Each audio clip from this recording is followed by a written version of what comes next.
Well, good morning, my friend. Welcome to the Pastor's Podcast. Good to have you with me today as we are now in the middle of the week. And I hope that you are planning on being in your church tonight, Wednesday night church. I love it.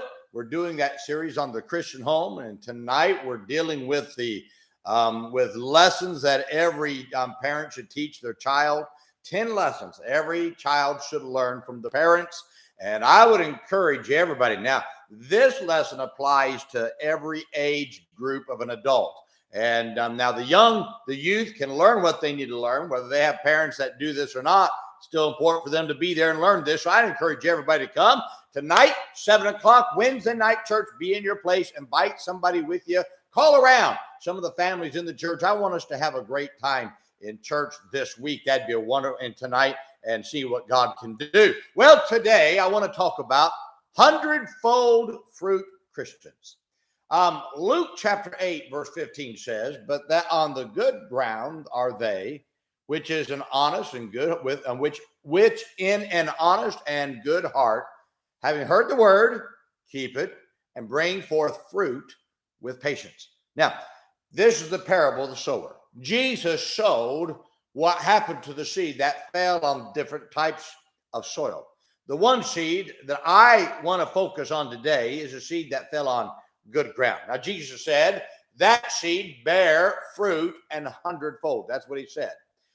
So you'll notice nothing happened. So nothing happened with one seed. Another seed withered as soon as it sprung up. Then another seed grew but got choked by the weeds. But that one seed that fell on good ground bear fruit and hundredfold. Now, I don't know about you, but I want my life to bear fruit and a hundredfold. I want to be that good ground. Now, what does a hundredfold mean? It means that everything should be multiplied by 100 if I'm going to be a hundredfold Christian.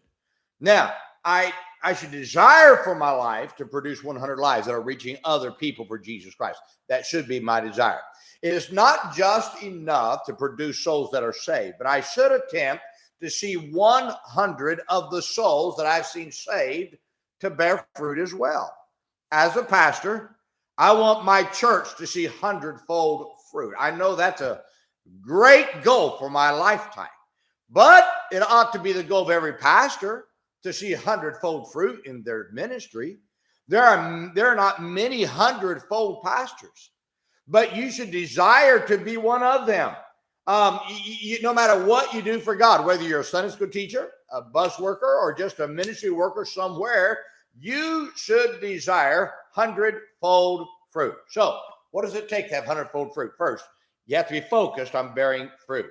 The one reason the other seed did not bear fruit and the seed that bore hundredfold fruit did is because the other seed got sidetracked with other things.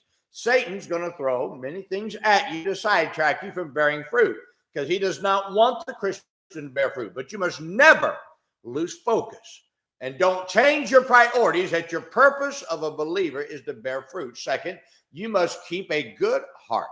A good heart is accomplished by staying in God's word. So staying away from sin, continually reaching the lost, keeps a good heart. A good heart is critical to bearing fruit and fruit.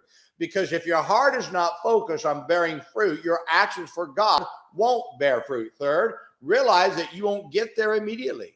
The verse above says that you bring forth fruit with patience. So you must be patient as you go after fruit. So many have quit trying to bear fruit because they're impatient. Now you have to realize there are times when you will bear much fruit. There'll be times when you bear little fruit. But you must never be impatient with the process of bearing fruit.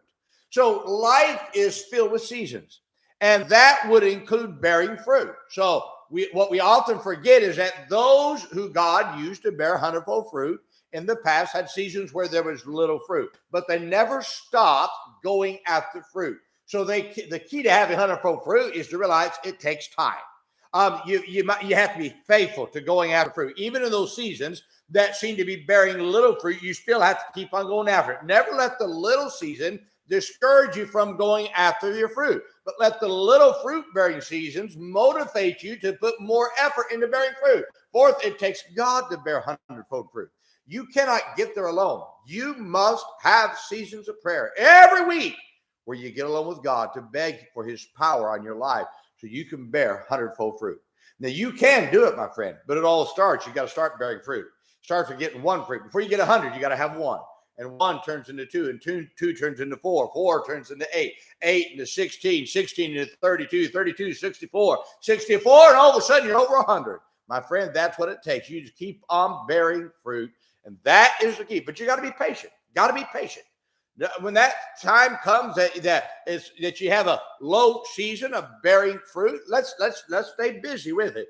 Let's not stop. Let's not stop going after it. You keep on going after fruit until you get there. Till the day I die, we got to stay focused. My friend, so easy to get sidetracked. Let's not do that. Let's be hundredfold fruit-bearing Christians. How about that? Well, I hope this is a great challenge to you today. I hope you set your heart on saying, I want to be a fruit-bearing Christian. And my goal in my lifetime is to have a hundredfold. Boy, that'd be a wonderful goal to hit if we could. Well, I will hope that this will help you out today. Be faithful to church tonight. Then remember, be good to everyone. Everyone's having a tough time. Have a great day, my friend.